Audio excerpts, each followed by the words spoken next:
suite directe de notre page précédente. Donc on est toujours à la page 8a. Gemara Rosh Hashanah.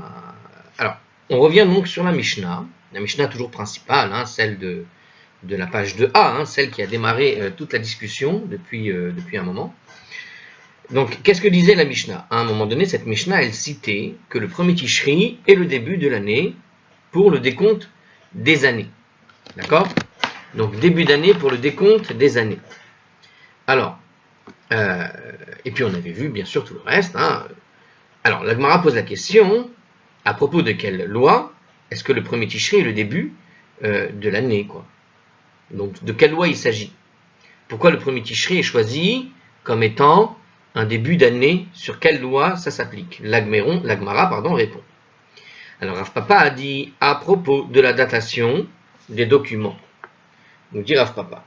C'est-à-dire, nous dit un commentaire, hein, pour compter la nouvelle année du règne du monarque, pour l'inscrire sur les documents. Donc, on compte les années de règne d'un roi, on le met sur un document, et grâce à ça, hein, on va avoir en fait une date pour un genre de document, hein, des actes de vente ou je ne sais quoi, hein, on va voir.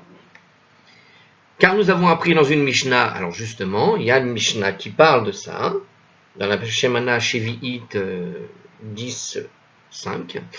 Qu'est-ce qu'elle dit cette Mishnah? Shitre Chov Amukdamin Pesulin, les actes de dette antidatés sont invalides, mais les contrats post-datés sont valables.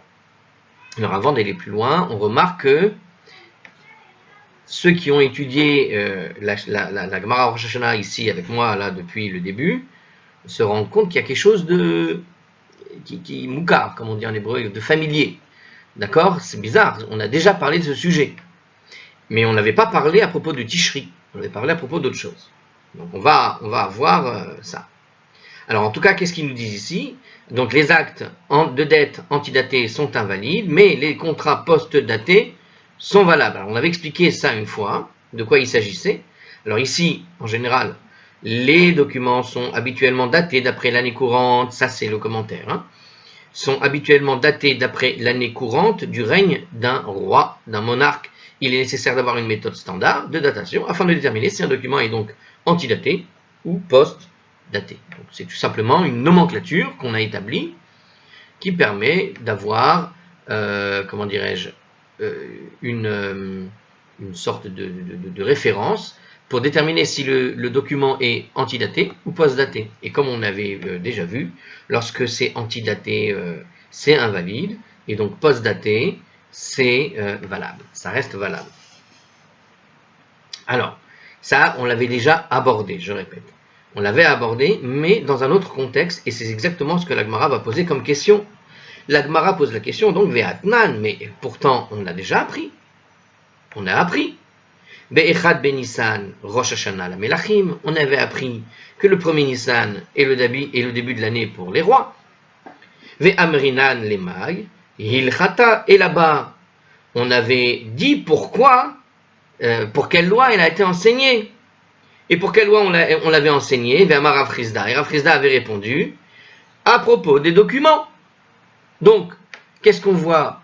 On voit que la Mishnah nous parle de la datation de Tishri, que cette datation à propos du Tishri, que le premier Tishri, donc le début d'année pour le décompte des années, le début de l'année pour le décompte des années, et voilà que ici on vient d'apprendre d'après Rav Papa que c'est pour le document. Or, on a appris lorsqu'on avait dit le début de notre grande Mishnah de départ, et que dans cette Mishnah il y avait écrit que le premier Nissan le début de l'année des rois, on avait établi déjà que cette année des rois. Pourquoi est-ce qu'on avait établi le premier Nissan comme année des rois?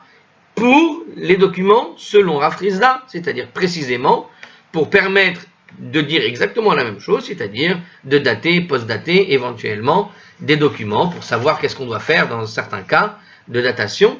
Donc c'était une norme qu'on avait établie, pareil, on avait donné exactement la même raison que maintenant.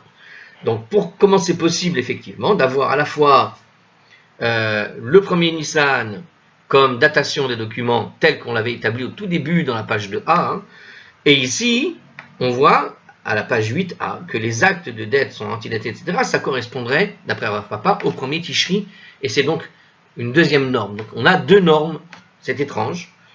Donc c'est pas logique, évidemment, hein, parce que on est en train de réutiliser la même argumentation pour deux dates différentes. Or, si tu dois mettre une norme pour ce qui est daté et post-daté, normalement, tu utilises une seule norme. Tu ne peux pas utiliser deux normes. Donc, c'est bizarre. Vous comprenez? Si je prends une norme pour dire c'est ça qui va permettre de dater ou post-dater un document, d'accord? Pour savoir si c'est daté ou post-daté. Mais si tu prends deux normes qui sont deux façons de faire les dates différentes, puisque ici on voit que c'est le premier Tishri, là c'est le premier Nissan, donc quelque chose qui va se trouver entre les deux, il va y avoir un problème. Comment tu vas dire si c'est daté ou post-daté? Si c'est par exemple, je sais pas moi, le 5 Tishri, mais c'est post-daté par rapport à Nissan, mais c'est antidaté par rapport à... Tu vois, tu comprends le problème ou pas? Pas le 5 Tishri. Alors avant, par exemple, le premier Elul, si je parle du premier Elul, maintenant tu me dis le premier Nissan, c'est l'année pour les rois. Mais si tu me dis que le premier Nissan, c'est l'année pour les rois, le premier Elul, il est post-daté, mais vis-à-vis de Tishri, il est antidaté. Vous voyez le genre de problème que ça peut amener. Donc tu peux avoir qu'une seule norme, normalement. Et là, on voit qu'il nous dit que c'est une norme pour les documents, mais dans les deux cas, le cas du premier Nissan et le cas du premier Tishri. Donc on a un problème. Mais la Gemara nous dit que ce n'est pas une difficulté. La Kashia, ce n'est pas une difficulté. Pourquoi?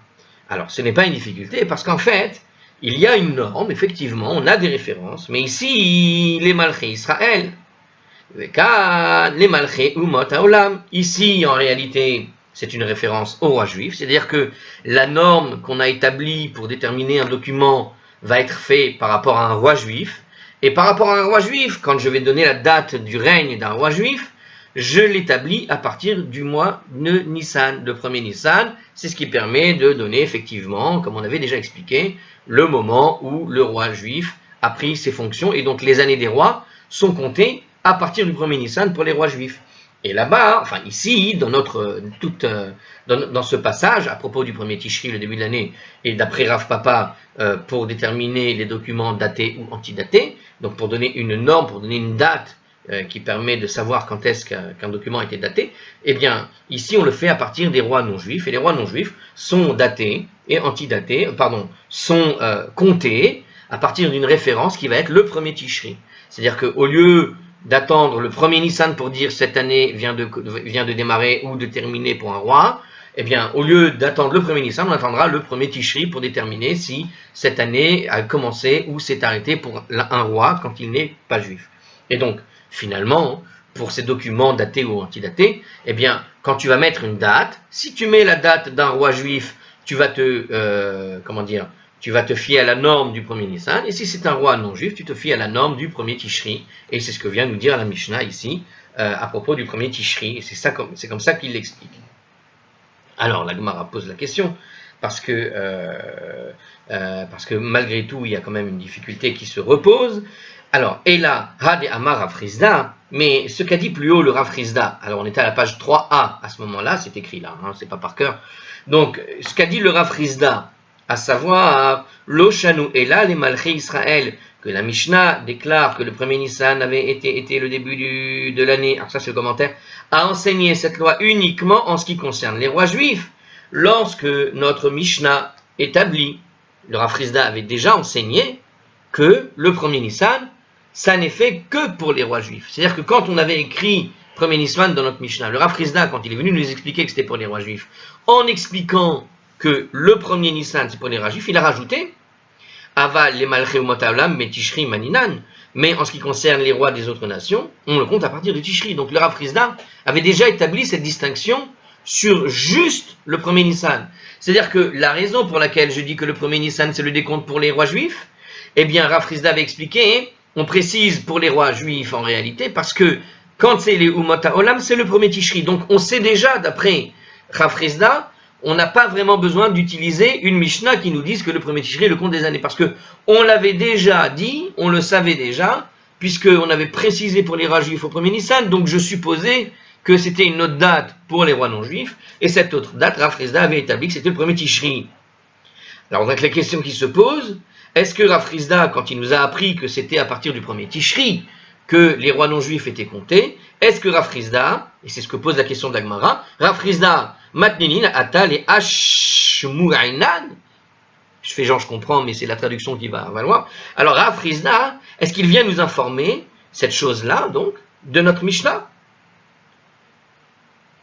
Est-ce que, alors comment la question est posée ici, il la pose d'une autre manière par le commentaire. Il dit voilà, est-ce que Rav Chizda est venu nous informer ce que nous dit la Mishnah au fond, ou est-ce que Rav Chizda est venu nous informer quelque chose qu'on aurait pu soi-même déduire de la Mishnah? Et donc quelque part, il est redondant. Donc soit c'est la Mishnah qui est redondante, soit c'est l'argumentation de Rav Chizda qui ne servait pas à grand chose. Il aurait pu nous dire simplement les rois juifs, et puis après on aurait continué la Mishnah, on aurait compris que pour les autres c'est le premier Tishri. Tu vois? Donc là, la question qui est posée par la Gemara est de savoir, est-ce que Rav Chizda vient nous informer d'une chose qu'on aurait dû apprendre nous-mêmes de la Mishnah?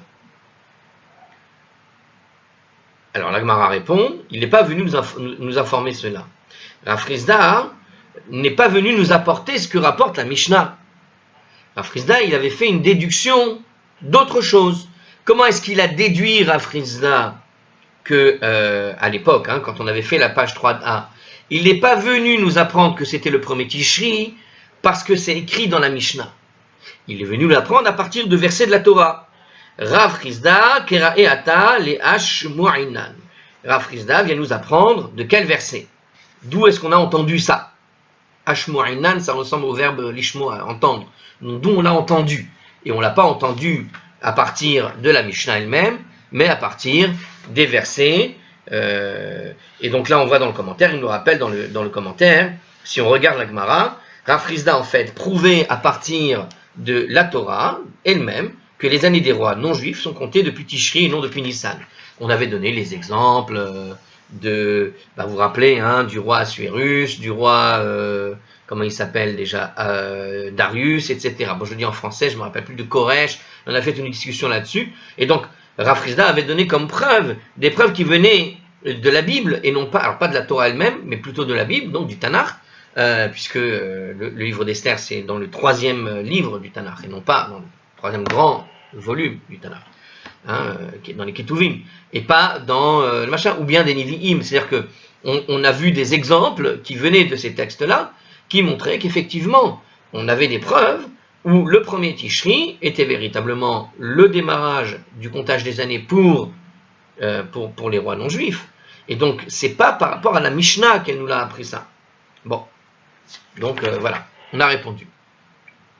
Mais on a une autre réponse qui va nous aider à éclairer. Voilà, on essaye de savoir là si Rav Chizda est venu tout simplement rapporter finalement ce que disait la Mishnah, ou est-ce qu'il a prouvé de lui-même. A priori, il a prouvé de lui-même, nous dit le commentaire et nous dit la Gemara. Mais alors, à la limite, à quoi bon, là on est en train de se concentrer sur ce que disait Rav Chizda en fait. Alors en fait, disons que, nous dit la Gemara, Ve'ibarit Ema. Donc là, elle va nous donner notre réponse. Ve'ibarit Ema, mais si tu veux, tu peux dire Rav Chizda, ke Rabbi Zera, matne la. Que Rav Chizda, il interprète la Mishnah comme l'a fait Rabbi Zeira. C'est-à-dire que Rabbi Zeira, alors des Rabbi Zeira, Amar, Litkoufa, parce que Rabbi Zeira dit que Tishri, c'est le début de l'année pour les saisons. C'est-à-dire que on compte les saisons à partir de Tishri pour Rabbi Zeira. Et donc en fait, Rav Chizda, il interprète notre Mishnah à propos du premier Tishri comme Rabbi Zeira, et il fait sa preuve après en fonction des rois, etc. Qu'on trouve des autres exemples de rois dont on a la comptabilité dans les autres textes de la Bible, du Tanakh. D'accord? Rabbi Eliezer, et cette opinion de Rabbi Eliezer, elle est en fait comme celle de Rabbi Eliezer. Et ça, c'est l'opinion de Rabbi Eliezer. C'est-à-dire que de dire que le premier Tishri est le début d'année pour le comptage des saisons, c'est en fait une opinion de Rabbi Eliezer. Et qu'est-ce qu'il a dit Rabbi Eliezer? De Amar Betishrei Nivra Olam, qui a dit que le monde fut créé au mois de Tishri. D'accord? Donc en fait, ce que nous dit ici, c'est qu'on a une manière d'interpréter Rosh Hashanah. Et ici, une manière d'interpréter le mois de Tishri comme étant le mois de la création du monde. Et ça, c'est l'opinion de Rabbi Eliezer, que suit Rabbi Zera. Et en fait, Rav Frisda, il interprète donc la Mishnah comme Rabbi Zera, qui l'interprète comme Rabbi Eliezer, à savoir que le premier Tishri vient nous indiquer le début de l'année des saisons, c'est-à-dire en fait le début de l'année par rapport à la création du monde, parce que les saisons commencent, on va dire, comme dans l'ordre de la création du monde, quoi. Donc c'est-à-dire qu'en fait, d'après, donc je rappelle ce qu'on vient de dire, à l'instant, si je fais un résumé de ce qu'on vient de dire, on a dit que Rav Papa a interprété le premier Tishri comme pour établir les documents à partir des rois non juifs. Alors on a expliqué que c'est probablement pour les rois non juifs, sinon on n'arrive pas à comprendre pourquoi c'est écrit aussi le premier Nissan. Bien, donc on a deux références, premier Nissan et premier Tishri que la Mishnah nous propose. Le premier Nissan tel qu'il nous a été proposé, Rav Frisda avait déjà expliqué deux choses. Il avait expliqué à partir seulement de la référence premier Nissan qu'en fait c'était le comptage pour les documents, mais on avait deux possibilités, à savoir la possibilité de les compter selon les rois juifs ou les rois non juifs. Et selon les rois non juifs, si tu voulais mettre une date par rapport à un roi non juif, il fallait à ce moment-là compter à partir de Tishri. Et il prouvait la chose à partir des textes du Tanakh qui montraient la chose. Et donc il se pose la question, mais alors finalement, est-ce que notre Rav Frisda, qui avait démontré tout ça à partir de simplement la référence du premier Tishri dans notre Mishnah principale, est-ce qu'il avait montré tout ça à partir de notre Mishnah? Et il nous dit non, il avait fait en fait à partir du Tanakh. Alors qu'est-ce qu'il pense Rav Frisda finalement de la Mishnah? Pourquoi est-ce que la Mishnah nous apporte que le premier Tishri c'est le comptage du début d'année, comme on vient de le citer, comme c'est l'analyse d'aujourd'hui?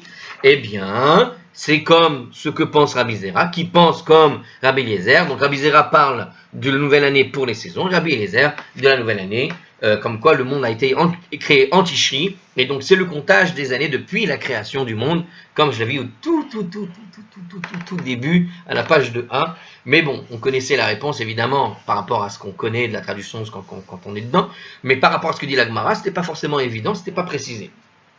Alors, petit commentaire quand même, Rav Frisda en fait, le début de l'année pour les années, il n'a pas interprété Rav Frisda cette expression comme faisant référence au décompte des années du roi pour la datation des documents. Donc c'est ce qu'on vient d'expliquer. Donc Rav Frisda finalement n'aurait pas déduit de cette expression dans la Mishnah, à savoir que le premier Tishri est le comptage de l'année pour le comptage des années, le début de l'année pour le comptage des années, pour parler du décompte des rois non juifs, parce que lui il avait trouvé la preuve ailleurs, tout simplement.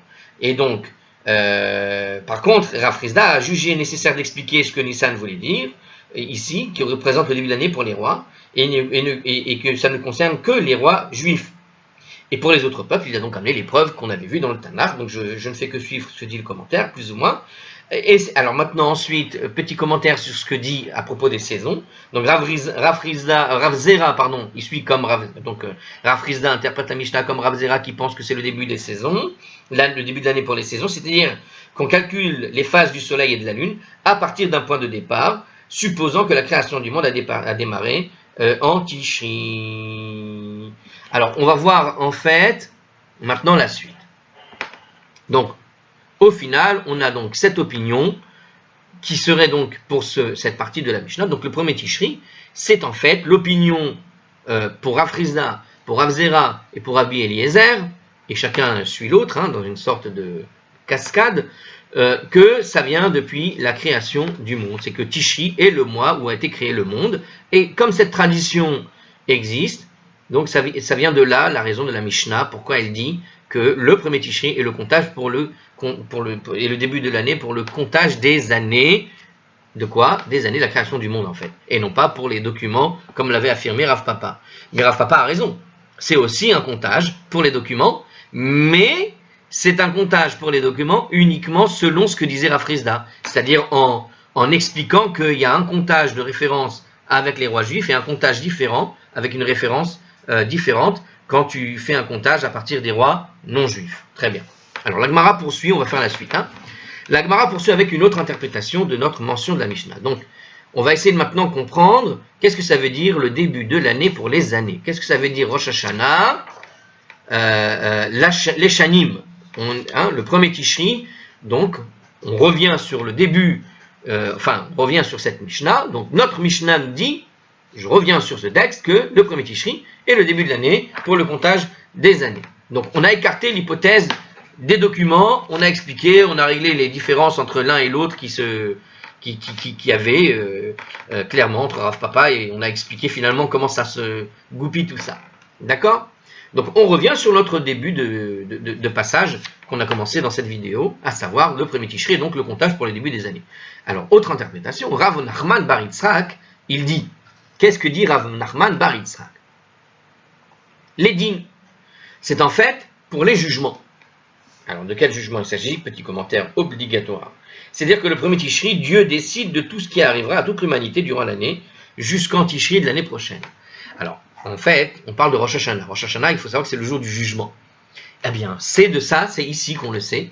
Rav Nachman bar Yitzhak nous dit, c'est par rapport, le premier Tishri, à l'idée de jugement. Pourquoi? Parce qu'il est écrit, Mereshit Hashana, Ve'ad Acharit Hashana. Car il est écrit du début de l'année jusqu'à la fin de l'année. Donc c'est écrit où ça? Dans la Torah, évidemment. C'est dans Devarim, chapitre 11, verset 12, pour celui qui veut aller faire une pause pour aller regarder le verset. Je ne peux pas vous le dire en direct, là, sinon ça va prendre du temps de le chercher, mais il faut me croire. Par contre, il n'est pas écrit là, donc il faudra aller chercher celui qui veut. Alors, sinon je vous l'aurais donné. Alors, donc en tout cas, le verset, il y a un verset qui dit « Mereshit Hashana v'yad acharit Hashana » du début de l'année jusqu'à la fin de l'année. Donc, et si je complète le verset en français, ils ne l'ont pas donné en hébreu, les yeux de Dieu sont sur elle du début de l'année à la fin de l'année. Ça veut dire que quelque part, Dieu nous observe du début de l'année à la fin de l'année. Ce qui implique qu'il y a un jour où on va passer d'une année à l'autre. Et puisque Dieu observe d'une année du début jusqu'à la fin, ça sous-entend, si vous comprenez un peu ce que dit la phrase, ça sous-entend qu'il y a une observation et qu'à un moment donné, quand tu arrives à la fin, avant de repasser au début, il va y avoir jugement. C'est ça ce que ça signifie, ce texte de la Torah. Les yeux de Dieu sont sur elle. Alors, je ne me rappelle pas le contexte, du début de l'année jusqu'à la fin de l'année, mais ça implique que Dieu nous observe toute une année entière, mais si tu parles du début à la fin, donc ça sous-entend qu'il y a un passage où, avant de passer à la suite, avant de redémarrer l'année, Dieu va faire quelque chose. Qu'est-ce qu'il va faire? Il va nous juger. Il va savoir qu'est-ce qu'on va lui donner celui-là comme punition ou récompense pour ce qu'il a fait de l'année d'avant. Ok? Et qui va lui arriver l'année qui suit. Mereshit Hashana Nidun, Mayehe Besofa. Et donc, ce que nous dit l'explication, alors ça c'est l'explication que je viens de vous donner, mais en fait, l'Agmara donne son explication, qui va être probablement pas loin. Ceci signifie que depuis le début de l'année, un jugement est émis à propos de ce qui arrivera à la fin. Ça veut dire que, bon, voilà, je pense que c'est assez clair. Hein? Donc, depuis le début de l'année, un jugement est émis à propos de ce qui arrivera à la fin. Ça veut dire qu'au début de l'année, alors il dit comme ça, d'accord, alors lui l'interprétation est un petit peu différente de ce que j'ai fait, elle est mieux, c'est-à-dire qu'il dit Mereshit Hashana, ça veut dire, quand tu dis Mereshit, ça veut dire mais depuis, c'est-à-dire c'est de maintenant, du premier jusqu'à la fin. Mais cette précision de maintenant, quoi, depuis le début de l'année, ça veut dire que le début de l'année, il y a un jugement qui va avoir lieu dans le courant de l'année. Et ça arrivera à la fin, ça veut dire que Dieu te met à l'épreuve toute l'année, et jusqu'à la fin de l'année, tu as la possibilité d'arranger et de trouver une solution à l'épreuve que ça implique, en quelque sorte. Hein. Dieu va te mettre à l'épreuve, éventuellement. Hein. Il va te juger, c'est-à-dire que le jugement est émis depuis le début jusqu'à la fin de l'année. Et tu as une année entière pour essayer soit, quand tu es à l'épreuve, tu arrives à la surmonter et tu vas éviter la catastrophe, soit, alors le jugement, c'est pas toujours pour les choses mauvaises, c'est aussi pour les choses bonnes, hein. Peut-être Dieu te récompensera dans l'année pour ce qu'il a été jugé depuis le début de l'année. Alors, bon, l'Agmara précise, même Mimai des Tishreu, mais quand tu dis, parce que Rav Nachman bar Yitzhak nous a donc dit que la preuve que c'est en Tishri, au fond, ce jugement, qu'on est jugé, etc., mais que ça va être pour le jugement, c'est en Tishri. Mais moi, quand je lis ce texte, Mereshit Hashana ad Acharit Hashana, où c'est écrit quelque part dans ce texte qu'il s'agit du mois de Tishri. Donc ce n'est pas écrit. Et c'est ce que pose la Gemara. Mimma de Tishrei, ou d'où savons-nous que c'est en fait une allusion au mois de Tishri? D'accord? C'est-à-dire que si on accepte de dire que le verset enseigne qu'un jugement a été mis du début à la fin de l'année pour toute sa durée de l'année, comment est-ce qu'on sait à quelle date du verset fait allusion puisqu'il déclare depuis le début de l'année? Début de l'année, dans la Torah, on a bien vu qu'à chaque fois qu'on parle d'année, on avait vu que c'était l'année des rois. Normalement, ça devrait être Nissan. Pourquoi est-ce qu'ici, il nous dit que c'est le début de l'année? Ici, c'est Tishri. En quoi c'est une preuve qu'il s'agit de Tishri? Mimai de Tishri, d'où on sait que c'est Tishri? Dirtiv. Alors pourquoi? Parce que c'est écrit la chose suivante dans un autre verset de la Torah. On va voir si la référence. C'est dans les psaumes cette fois-ci. Donc c'est pas dans la Torah, c'est dans le livre des Tehillim, le psaume 81, 4. Tikrou bachodesh shofar bakese leyom chagenu. Sonnez du shofar lors du renouvellement de la lune, lorsque la lune est couverte au jour de notre fête. Donc ça c'est un verset des psaumes qui dit la chose suivante. Donc vous sonnerez, alors tikrou, ça veut dire sonner, c'est le long son.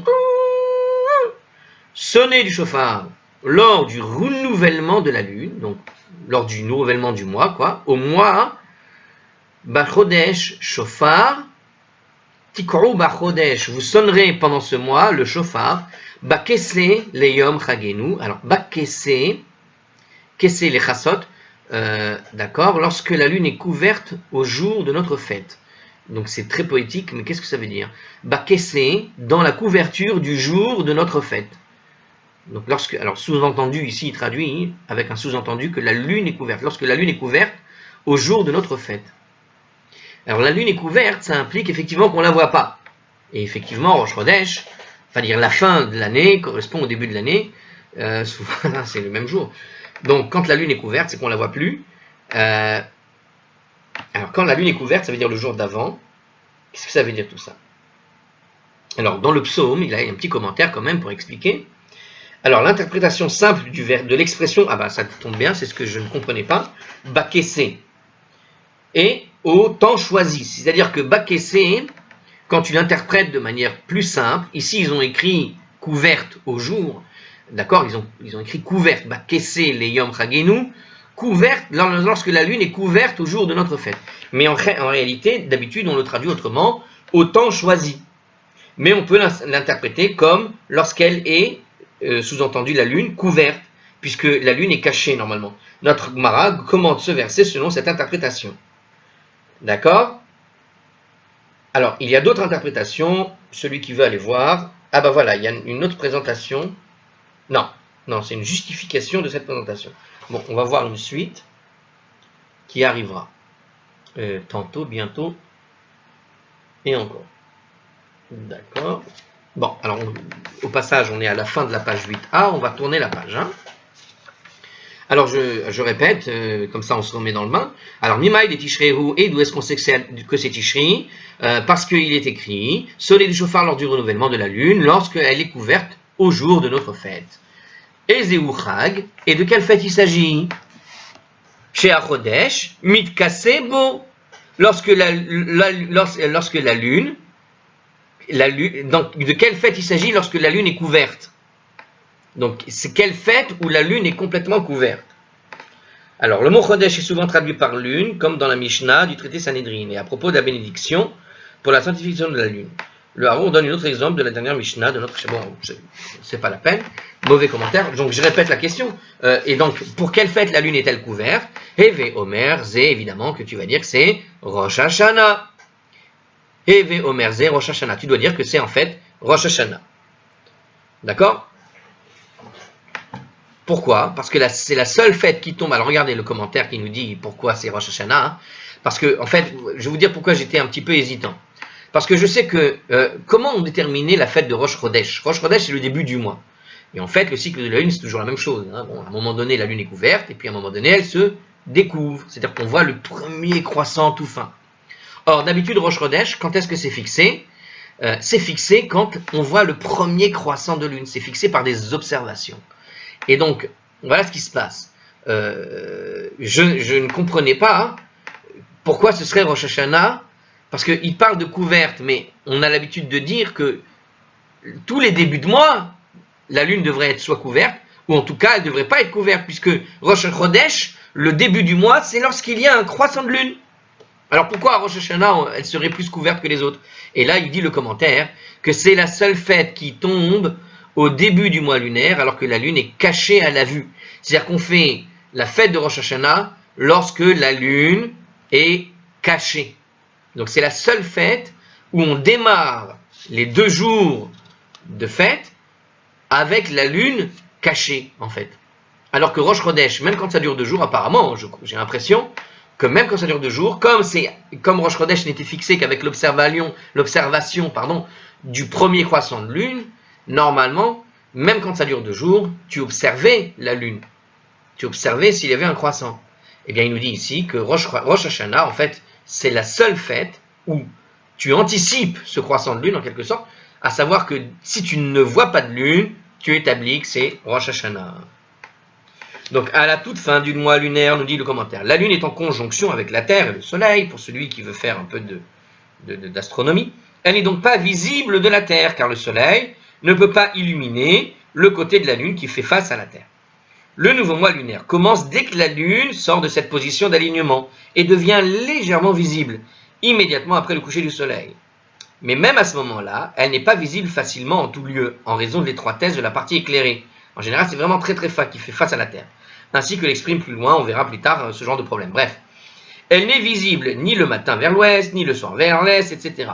Parmi toutes les fêtes, seul Rosh Hashanah qui tombe le premier Tishri a lieu au moment où la lune est vraiment invisible. Toutes les autres fêtes tombent plus tard dans leurs mois respectifs, à un moment où la lune est visible en tout lieu. Donc toutes les autres fêtes tombent plus tard dans leurs mois respectifs, à un moment où la lune est visible partout. Ah, vous voyez ça vaut le coup de lire le commentaire, parce que dans le commentaire, il ne dit pas tout à fait la même chose. Il est en train de dire que c'est Rosh Hashanah, c'est la seule fête où effectivement on a du mal à voir la lune, ou invisible, bon, en tout cas il dit invisible, mais toutes les autres fêtes, la lune est visible. Évidemment qu'elle est visible. Quand tu arrives le 15, c'est la pleine lune. Hein. Le 15 Nissan, le 15 Tishri, c'est la pleine lune. Le 6 Sivan, c'est une demi-lune. Bref. Mais lui, il parle de la fête, qui est la fête de Rosh Hashanah. Mais du coup, quand tu as bien compris ce qu'il dit, cet argument ici du commentaire, qui dit que en gros, c'est uniquement parce que la lune est couverte, finalement, on revient à l'argument que j'ai dit moi, mais ça pourrait être n'importe quel autre moment. Pourquoi ce ne serait pas un autre jour que Tishri? Pourquoi Tishri serait Rosh Hashanah? Pourquoi Rosh Hashanah tomberait à ce moment-là précis? Ça peut être un autre jour, je veux dire, les 15 du mois, tous les 15 du mois sont la pleine lune dans les autres fêtes. Bon.